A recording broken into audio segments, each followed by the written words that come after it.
Okay, this is it's very late in the day, and this is not an easy task. And what I'm going to do, I think, is just reflect on a few of the things that I've heard today, a few things that have been said, give my own maybe reflections on them. I won't try to give a complete summary of everything that's been discussed. I don't think that's possible or useful. And maybe end by just thinking about where we go from here.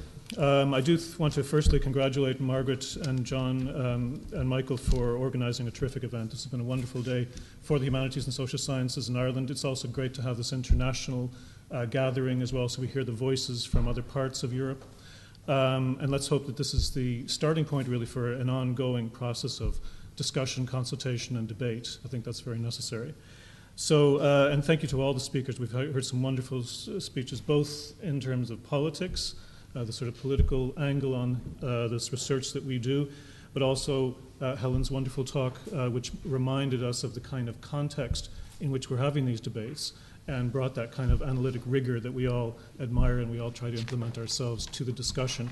And as well as the panel this afternoon, hearing the perspectives from those who have been successful as research grantees, also those in the, if you like, the cultural industries or the creative industries as well, their perspective on this, because that's a relationship that in the humanities and social sciences we need to develop very strongly. Just a couple things before I go into a sort of reflection. Since HERA has been mentioned several times today, and I think that's very gratifying, I would say that HERA is in some ways both a good story and a bad story. The good part of the story is that HERA, which is a consortium of 21 humanities research funding councils, including the Irish Research Council, it's a good news story because it is a network which enables the funding agencies themselves to come together and devise collaborative research programs independently of the Commission, although the Commission does then supply some funding to assist in the implementation of the programs. But the ideas are coming from the councils themselves, so it brings the, if you like, the creation of the thematic program a little bit closer to the research community itself. Also, HERA in its first iteration has funded 18 really terrific projects, including the one that HERA Value that Ellen herself is involved in. And we look forward at the end of this month to an event in London where a number of those projects, having now come to completion, will be showcased. And as we gather the information and the final reports from these projects, we'll have a very interesting suite of case studies, which might be useful to the research councils here, funding agencies here, but also to researchers themselves in trying to make the case for humanities and social sciences in our institutions and other occasions. If you like, the bad news story in HERA is, in a sense, the fact that there were 600 applications for our last call, which was the theme of cultural encounters, and the HERA network is only going to be able to fund 18 of those. So you have this huge body of proposals which have been submitted. A lot of people put a lot of time and effort into them, and so many of them, as our assessors pointed out, should be funded. They're wonderful projects. And this is a message which, like I say, it harks back to the discussion here about funding and the desperate underfunding of humanities and social sciences compared with other domains. But it's also a story that I think we need to bring, and it is being brought to the Commission and to the Commissioner, particularly herself, that there is this huge kind of body of really terrific research out there, or research potential out there. Some really creative, energetic people at various stages of their career who are all very interested in working not just independently, and there's always room for that independent scholarship, but also working in collaboration with other scholars in other countries to address some interesting collaborative schemes and do some really fascinating comparative work. So, as I say, it's in one sense depressing to realize that it's so difficult to fund so many good projects. On the other hand, that's a message that we hope to be able to use as a kind of leverage for increasing funding in the future.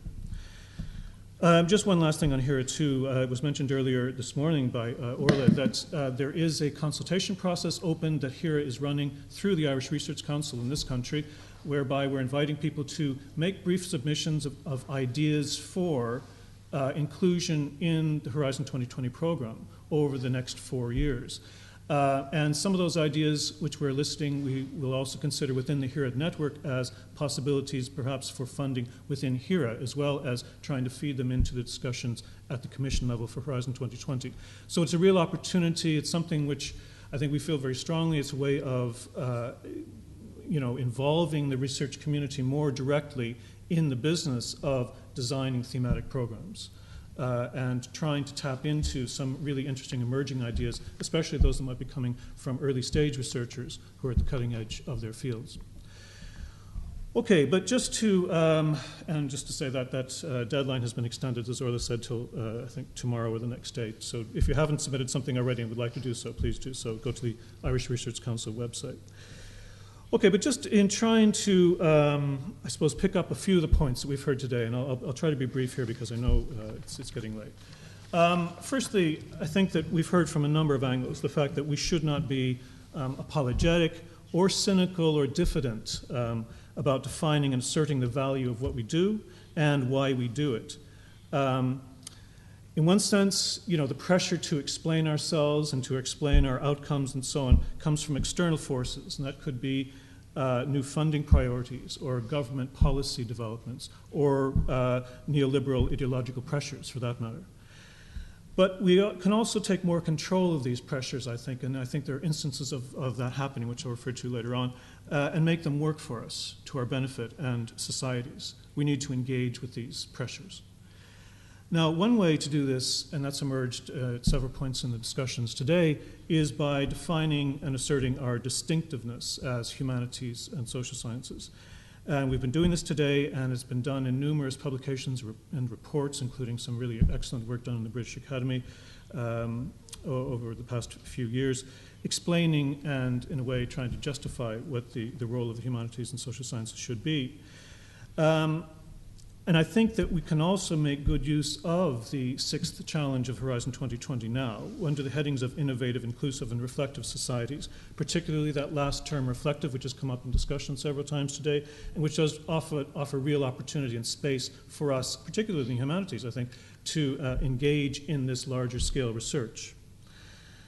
At the same time, even that the identification or flagging of reflective societies as an important dimension to the European research agenda does also remind us something which has come up also very often today, and that's the way in which we need to reclaim even some of the language that's being used.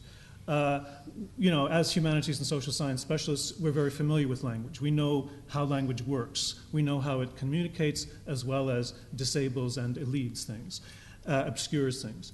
And we need to continually be putting the pressure, and this ties maybe into the question about our presence in the media, shifting people away from those kind of catchphrases which have actually done a lot of harm, not just because of themselves, but because of what they represent.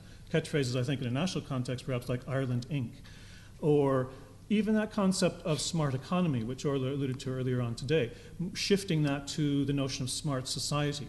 We need to pay attention to the language that's being used in policymaking and in the media and in culture generally, and we need to work very hard to alter that or to change it or to shift it where we can.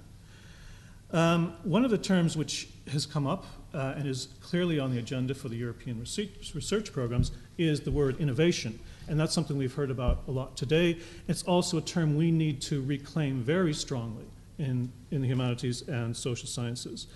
For instance, in the humanities and social sciences, we can really powerfully contextualize the concept of innovation.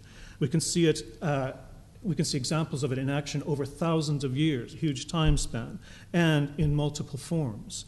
We need to bring all that knowledge to the discussion of innovation to prevent it from becoming this very narrow instrumentalist notion, which is purely tied to questions of market economy. I think also, particularly in the humanities, and historians, cultural historians, literary scholars, and so on, can point very clearly to the way in which innovation is not just a simple linear process, which Ellen alluded to earlier, and is not necessarily something that just leads in a kind of simple way towards a bright, constructive future.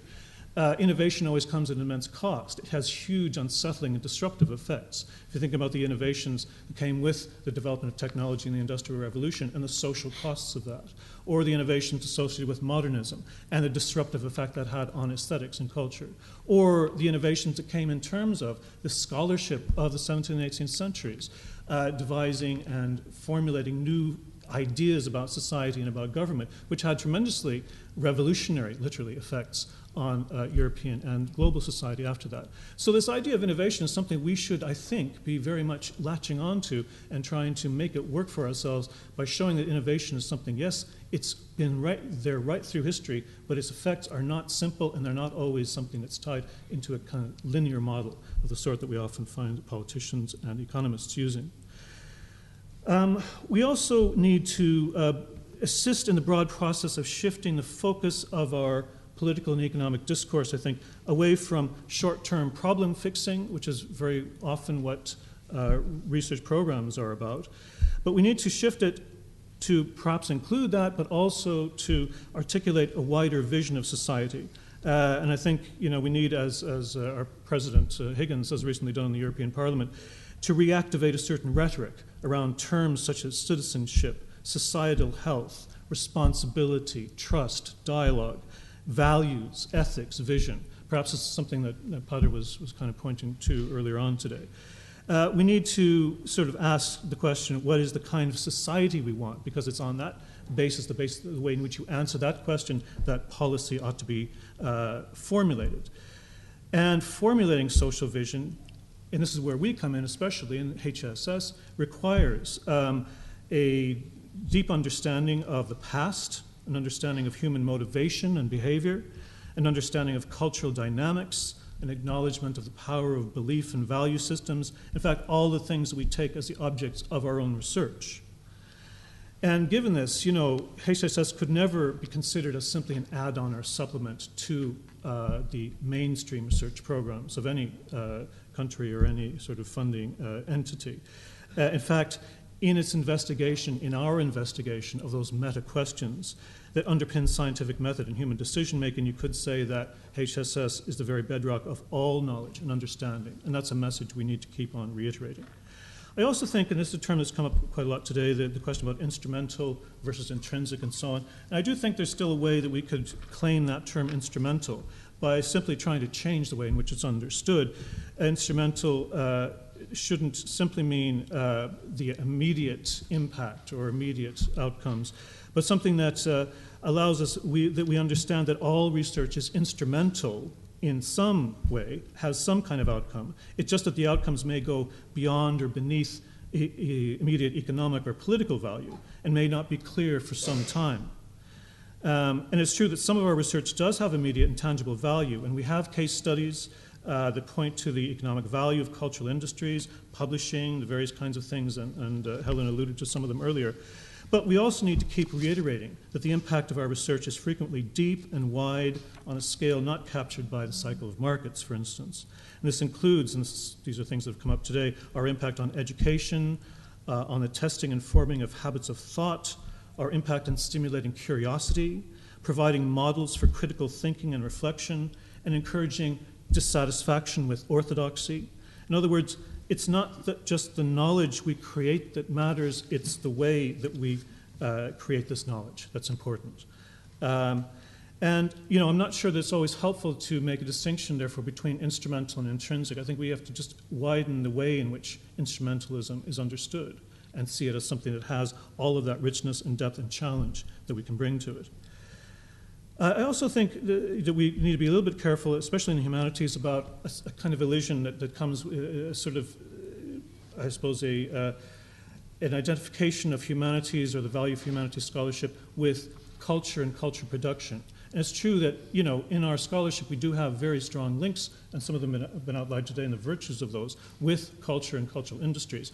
But we do have to keep making the point, too, that humanities is not just about producing or assisting the production of culture for consumption and so on. It's also fundamentally a form of rigorous thinking and testing and debating and evaluation and so on. It's the methods that make our domain so valuable.